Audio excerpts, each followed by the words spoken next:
إله إلا الله وحده لا شريك له لا ضد له ولا ند له ولا مثل له ونشهد أن سيدنا وسندنا وحبيبنا وحبيب طبيبنا وطبيب قلوبنا ومولانا محمد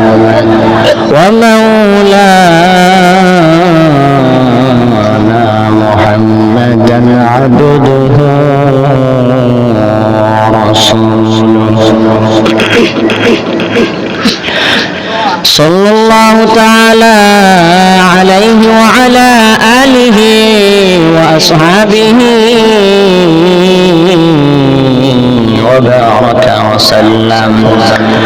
وبارك وسلم تسليما كثيرا الذي أرسله الله تعالى بالحق بشيرا ونذيرا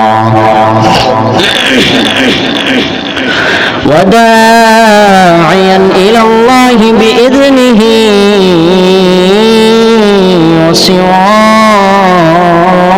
وسراجا منيرا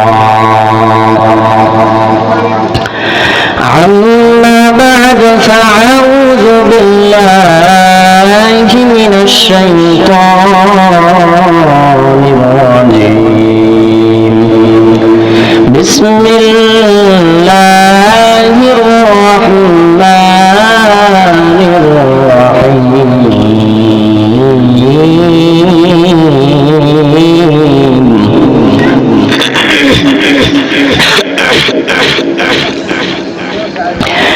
لئن شكرتم لأزيدنكم ولئن كفرتم إن عذابي لشديد. الله أكبر. صدق الله العظيم.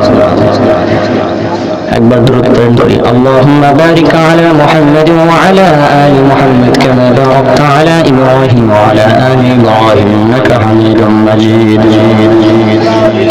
আলহামদুলিল্লাহ, আল্লাহ তাআলা অত্যন্ত প্রশংসা যে আল্লাহ রাব্বুল আলামিন আমাদেরকে সুস্থ রেখেছেন। সুস্থ অবস্থায় আল্লাহ রাব্বুল আলামিন তার ইবাদত সালাতুল মাগরিবের নামাজ আদায় করার তৌফিক দান করলেন। শুধু তাই নয়, আল্লাহ রাব্বুল আলামিন পায়ে হেঁটে আল্লাহ তাআলা আমাদেরকে জান্নাতের বাগানে এসে বসার তৌফিক দান করলেন। সেই মহান রব্বুল আলামিনের শুকরিয়া আদায় করি, সকলে বলি আলহামদুলিল্লাহ। যে নবীজি মানুষকে অন্ধকার থেকে আলোর দিকে ফিরিয়ে এনেছেন, মানুষকে দ্বীনের দাওয়াত দিয়েছেন, সেই মহান নেতা ও মহান নবীর উপর আল্লাহ তাআলা সকলে বলি সাল্লাল্লাহু আলাইহি ওয়াসাল্লাম। আল্লাহ রাব্বুল আলামিন কোরআনুল কারীমে বলেন, لئن شكرتم لأزيدنكم ولئن كفرتم إن عذابي لشديد. বান্দা, আমি আল্লাহ রাব্বুল আলামিন তোমাকে এই নিয়ামতগুলো দান করছি। বান্দা, তোমরা আমি আল্লাহ তাআলার নিয়ামতের শুকরিয়া আদায় করো। আল্লাহ রাব্বুল আলামিন বলেন, লাইন শাকারতুম লাযীদান্নাকুম ওয়া লাইন কাফারতুম ইন্না আযাবী লাশাদীদ। বান্দা, তোমরা বেশি বেশি আমি আল্লাহ তাআলার নিয়ামতের শুকরিয়া আদায় করো, তাইলে আমি আল্লাহ রাব্বুল আলামিন তোমাকে বান্দা নিয়ামত যে দান করেছি, নিয়ামতের শুকরিয়া যদি আদায় করতে পারো, তাইলে বান্দা আমি তোমাকে নিয়ামতগুলো আরো বানায় দেব। সুবহানাল্লাহ। কেমন আমাদের সমাজ আজকে দেখা যায়, আমরা আল্লাহ তাআলার নিয়ামত পাইছি ঠিকই, কিন্তু শুকরিয়া আদায় করি না। দেখা যায় আল্লাহ রাব্বুল আলামিন আমাদের 1 বিঘা জমি দিয়েছেন, এরপর আমরা শুকরিয়া আদায় করি না, বলি আল্লাহ তাআলা আমাকে আরো দাও আরো দাও, আমরা শুকরিয়া আদায় করি না।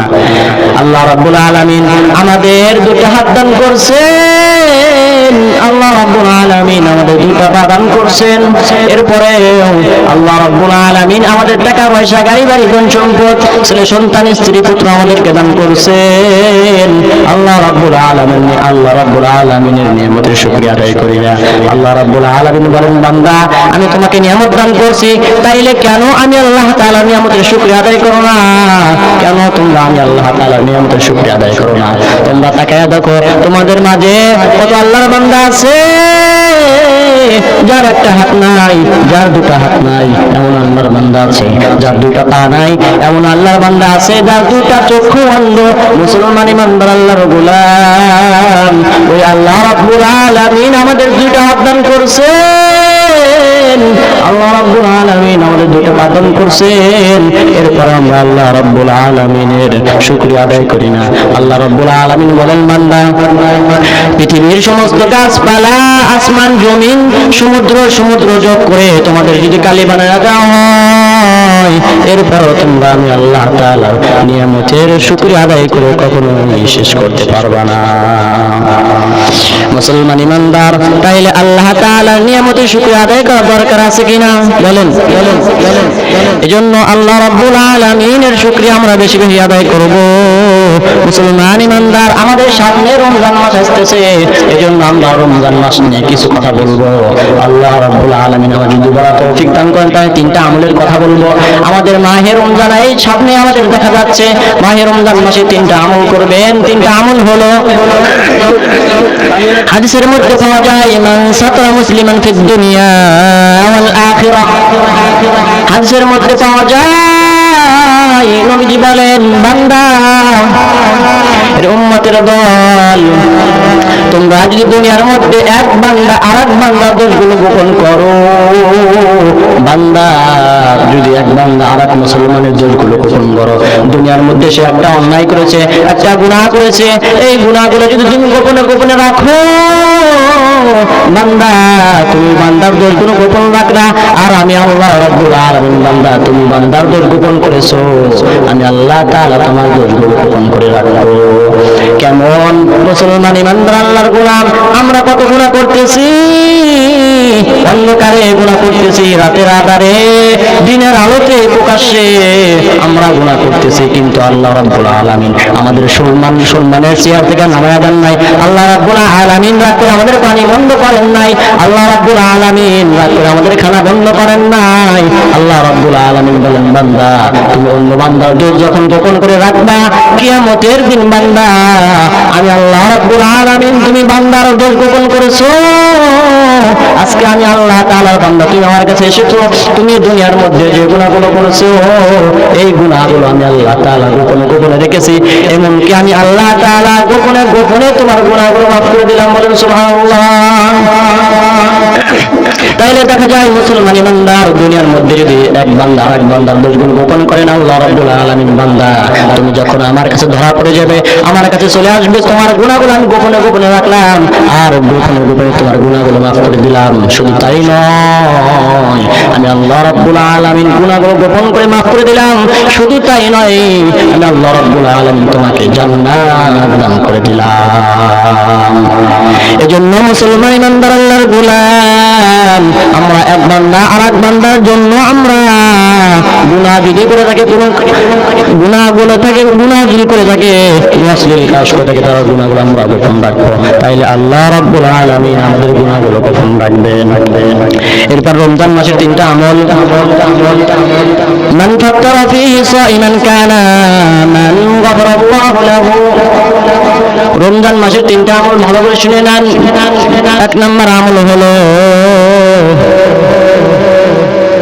রমজান মাসে রোজাদারকে ইফতার করালে আল্লাহ রাব্বুল আলামিন বলেন বান্দা তুমি রোজা রেখে যে সওয়াবগুলো পাইতা আমি আল্লাহ রাব্বুল আলামিন বান্দা তোমার রোজা রাখলে যে সওয়াবগুলো দিতাম আমি আল্লাহ রাব্বুল আলামিন বান্দা তুমি আরেক বান্দাকে ইফতার করার কারণে আমি আল্লাহ রাব্বুল আলামিন বান্দা তোমার ইফতার যে করেছো ইফতার করার কারণে আমি যে সওয়াবগুলো দিতাম রোজার সেই রোজার সওয়াবগুলো আমি আল্লাহ তাআলা রাব্বুল আলামিন তোমার আমলনামায় লিখে দিলাম শুধু তাই নয় এই মুসলমান ইমানদার আল্লাহর গোলাম শুধু তাই নয় আল্লাহ রাব্বুল আলামিন বলেন বান্দা তোমার জীবনের গুনাহগুলো মাফ করে দিলাম সুবহানাল্লাহ আল্লাহ রাব্বুল আলামিন বলেন আমি আর স্বপ্নের দিকে যাব না শব্দটা বলে যাই আল্লাহ রাব্বুল আলামিন বলেন বান্দা আর দুটো আমল হলো